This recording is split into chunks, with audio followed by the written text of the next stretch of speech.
অবস্থান করছি কক্সবাজার সমুদ্র সৈকত, যেটি বাংলাদেশ তথা পৃথিবীর মধ্যে দীর্ঘতম সমুদ্র সৈকত আর কি।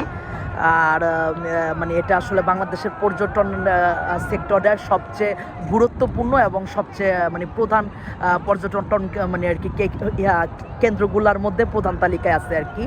তো আমাদের পৃথিবীর দীর্ঘতম সমুদ্র সৈকত আছে, তারপরে আমরা পর্যটন শিল্পের মানে তলানিতেই আছি আর কি। এর একটা কারণ হচ্ছে আর কি, মানে কি বলবো ভাই, বাজে সিন্ডিকেট, তারপর হচ্ছে বাজে ব্যবস্থাপনা।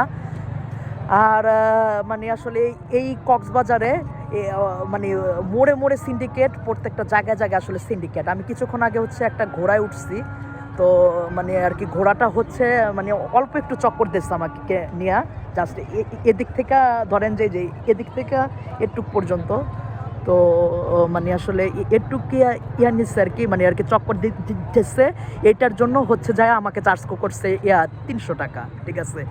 মানে কি বলবো আর, তারপরে এখানে খাবারের দাম আছে বেশি, তারপরে মানে আসলে মানে কি বলবো আর, মানে খাবারের দাম, তারপরে যাতায়াত ভাড়া ভাই অনেক বেশি। আমি তো বাংলাদেশের 64 জেলা ট্রাভেল করেছি, তো মানে এটা একটু অভিজ্ঞতা আছে যে অন্যান্য জেলা মানে আর কি তুলনায় এখানে আসলে মানে সব কিছুর দাম অতিরিক্ত বেশি, এবং কি এটা পুরোটাই একটা বাজেট সিন্ডিকেট নিয়ন্ত্রণ করতেছে আর কি। যদিও কয়েকদিন আগে দেখলাম যে ট্যুরিস্ট পুলিশ কিছুটা অ্যাকশন নিয়েছে, কক্সবাজারের আইন শৃঙ্খলা বা মানে আরও কিছু মানে আর কি বিষয়ে খুবই ভালো ইনিশিয়েটিভ নিয়েছে, কিন্তু মানে কি বলবো আর, মানে যেই লাউ সেই কদু বাংলা কথায় বলতে গেলে আর কি।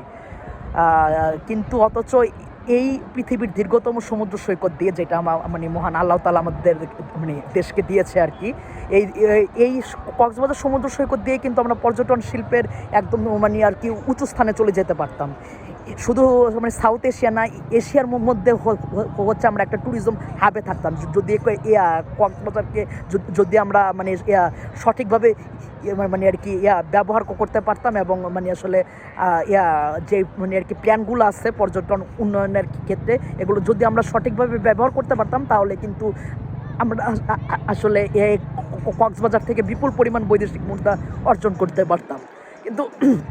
কিন্তু কি আর বলবো, সরি আমার ঠান্ডা লেগে গেছে, কিন্তু কি আর বলবো, আসলে সঠিক ইমপ্লিমেন্টের অভাবে এবং সঠিক প্ল্যানের অভাবে আসলে মানে এখানে মানে আসলে কি বলবো, আমরা পর্যটন শিল্পের তলানিতেই আছি। তবে আশা করি প্রশাসন হয়তো সাম ডেজ এগুলার আসলে ইমপ্রুভমেন্ট করবে। তো আপনাদের কি মনে হয়, ইমপ্রুভমেন্ট করবে নাকি করবে না, সেটা হচ্ছে কমেন্ট বক্সে জানান।